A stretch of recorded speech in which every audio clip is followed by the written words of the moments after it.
Some of Meg Griffin's relationships are awkward. You okay? Yeah, babe. I gotta pee, but I don't want to move. I'm so comfortable right now.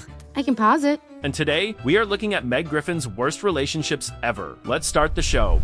In Season 10, Episode 20, Meg thinks she is starting a fun study trip in Paris, but she has no clue she is about to be dragged into one of the darkest moments of her life. A simple airport greeting turns into a full kidnapping and a rescue mission only Brian and Stewie can pull off. Meg heads to Paris with Ruth, hoping for a break from school stress. When they land, a friendly man offers them a taxi and they accept without question. The moment they reach the apartment, he makes a strange phone call that already feels off. Hey, it's me. I've got some fresh arrivals for you. Meg checks in with Peter, but everything changes when a group of men break in and grab Ruth. And now I think they're coming after me. All right, Meg, I need you to listen to me very carefully. Panic. Meg hides under the bed, but they find her fast. With no real help from the people meant to protect them, Brian decides he and Stewie will handle this on their own. Look, you're the only one who's got the know-how and the technology to help us track her down. Interesting. The boys fly to Paris and inspect the ransacked apartment. Using Google Earth, they track the man from the airport and catch him at the terminal. He bolts, but gets hit by a bus before giving useful info. Damn it! He died before he could tell us anything. Brian, he's the first guy. The first guy always dies. They check the clues in his wallet and pose as cologne salesmen to find the man with the same voice that Meg heard during the kidnapping. The moment they catch him, he cracks and reveals that the girls are kept upstairs. Help me.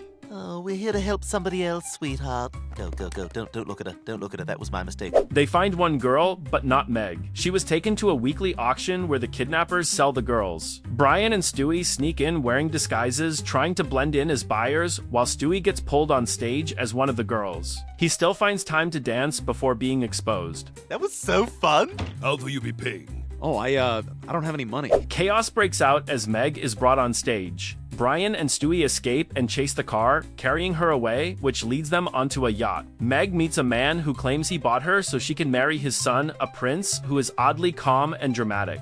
It is my hope that you will agree to be my wife, but the choice is yours. Meg agrees to the marriage until a bullet cuts the moment short. Stewie arrives and frees her, and they escape with Meg having no memory of the whole ordeal once she gets home. Honestly, that might be for the best. In Season 5, Episode 8, Meg goes to the junior prom thinking the night will be forgettable, but she ends up falling for someone she never expected. One awkward kiss pushes her into one of the most unstable moments in her life. Meg comes home heartbroken because she cannot find a prom date, and she reaches a scary level of despair. I'd love to go, Meg, but I have to go to my little brother's funeral that night. To keep her safe, Brian agrees to take her as her date. Meg lights up while Brian mentally prepares himself for a long, awkward night. At the dance, Brian starts drinking to numb the pain of being at a high school party. Meg tries to enjoy herself until Connie walks over to mock her. Brian snaps and tears Connie apart with a brutal rant that leaves her crying. You're gonna be a worn-out, chalky-skinned burlap sack that even your stepdad won't want. How's that? Am I in the ballpark? Meg is shocked someone defended her. Meg hugs Brian and slips in a little tongue, which terrifies him. Sorry, that was the booze, not you. You gonna eat that? The next morning, Brian wakes up hungover and Stewie is ready to drag him for it. Brian admits that they kissed a little and Stewie cannot wait to make it worse.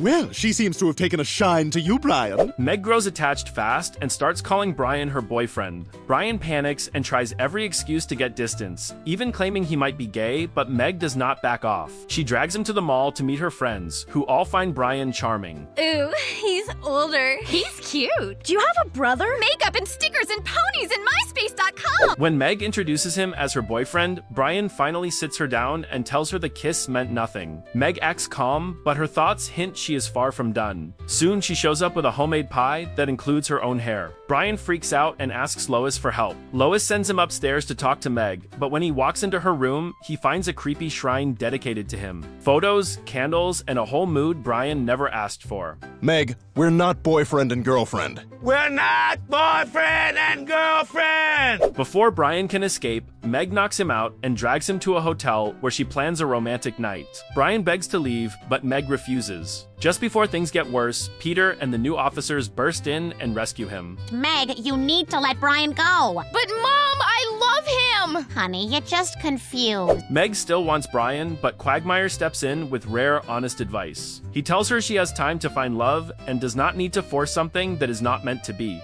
Meg finally backs down. Weird. In Season 9, Episode 12, Meg thinks she is just helping out while Bonnie is away, but the moment she steps into Joe's house, something shifts. One harmless favor slowly turns into a full obsession that pushes her way past the line. Bonnie heads out of town and asks Lois to check on Joe and Susie. Lois passes the job to Meg, who refuses at first, until Bonnie compliments her looks, which instantly changes her mind. She kind of took the baton from there and said Meg Griffin. Who's Rachel Maddow? A model. Okay, I'll do it. Meg shows up and catches Joe practicing tough cop lines on a doll. Joe asks if Meg has experience caring for someone with special needs, and she mentions taking care of a lady who just rolled over wrong. Meg helps around the house, but ends up missing the bus. Joe offers her a ride, and she is shocked. He is not embarrassed to be seen with her. But before we go, I gotta make a stool. Sometimes it needs a little coaxing, though. Meg warms up to Joe fast, and even tells a kid at school that Joe is her boyfriend as a joke, but she likes how it sounds. Well, I'm happy for Meg. Why? Because she finally has somebody? No, because she finally has some lines. Soon, she shows up early to cook breakfast, wearing a more flirty outfit, and casually calls him Joe, which catches him off guard. You just called me Joe. It's kinda weird. But I'll just let it slide. She's got nothing going on. Meg starts pushing boundaries by wearing Bonnie's clothes and acting like she belongs in the house. When Bonnie calls to say she is flying home, Meg panics. She steals Joe's gun, drives all the way to Maine, and plants it in Bonnie's luggage to get her detained. Ma'am, this bag contains a concealed weapon. I'm gonna have to place you under arrest. Oh my goodness, how did that get in there? Meg fully snaps and begins acting like she is Joe's wife, even talking about their romantic life, which Joe knows is not real. When Susie cries, Meg even tries to breastfeed her, which finally makes Joe panic. He turns to Peter and Lois for help. I don't really know how to break it to you, so I'm just gonna come right out and say it. Meg has a crush on him. Lois confronts Meg, but she refuses to let go until she tries to throw herself in front of Joe's car to prove they belong together. Joe finally reaches her and explains she crossed a dangerous line. Meg snaps back to reality and apologizes. Joe forgives her and says he is glad to have her as a neighbor. Meg accepts it, even though the whole thing nearly turned into a nightmare. In Season 10, Episode 10, Meg finally turns 18 and thinks nothing big will happen, but one person sees her birthday as a green light. What starts as a simple gift quickly becomes one of the most uncomfortable relationships she ever steps into. Meg's family throws her a small birthday party, and nobody shows up. Later that night, Quagmire drops by with a scented candle and way too much excitement about her turning 18. Peter notices exactly what he is doing. Hey, where's that Pinky going, huh? Where's he going? What's he doing? Get back here. Dang. Meg and Quagmire stay up texting like teens, and the next day he picks her up for a date. Peter is furious, while Lois thinks Meg is only doing this to annoy them. On the date, Meg and Quagmire actually bond and end the night with a small kiss. I really want to see you again, though.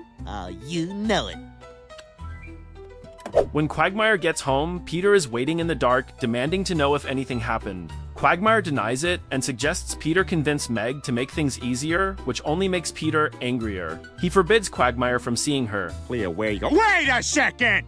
No, I won't talk to her, and I want you to stay the hell away from her! Quagmire ignores that and keeps seeing Meg because she is now an adult. Peter tries to block him by messaging all his contacts that he is off the market, which only annoys Quagmire. Lois warns Peter that pushing Meg will make her rebel more. Meg does exactly that and goes away with Quagmire to his cabin for the weekend. Lois panics and Peter admits she was wrong about letting it slide. They rush to the cabin where Quagmire insists he has never taken girls there except his sister and his dead teacher. And then I try to start the campfire, and I could. That's insane. What is going on over here? Before anything can happen, Peter jumps in and stops the whole thing. He reminds Meg that she is his daughter and he has to protect her. Lois even threatens to deal with Quagmire herself if he ever tries again. Meg realizes she could have made a huge mistake and thanks her parents for stopping her before things got worse. This may be one of the closest calls her dating life ever had. In Season 11, Episode 12, Meg thinks she finally has a real Valentine when a sweet online guy shows up to meet her. But the date takes a sharp turn from romantic to terrifying, and somehow she still calls it the best day of her life. Meg meets Toby, a boy from the internet, who arrives looking surprisingly normal. He compliments her and takes her out for dinner. They hit it off fast, bonding over music and small things that make Meg feel seen for once. During dinner, Meg drinks some water and suddenly feels dizzy. She wakes up in a cheap motel, missing her clothes, and sitting in a bathtub filled with ice. Toby calmly explains he stole her kidney because organ harvesting pays well. You also made a promise to me! You promised we'd spend Valentine's Day together. The whole day. Meg freaks out, but reminds him he promised to spend the entire day with her. Toby decides to keep his word even though she is bleeding and barely standing. They go ice skating and get food and even take silly caricature photos. As the night ends, Toby walks Meg home and hands her the kidney back like it is an apology gift. Meg calls it her best Valentine's Day ever, even though he literally stole one of her organs.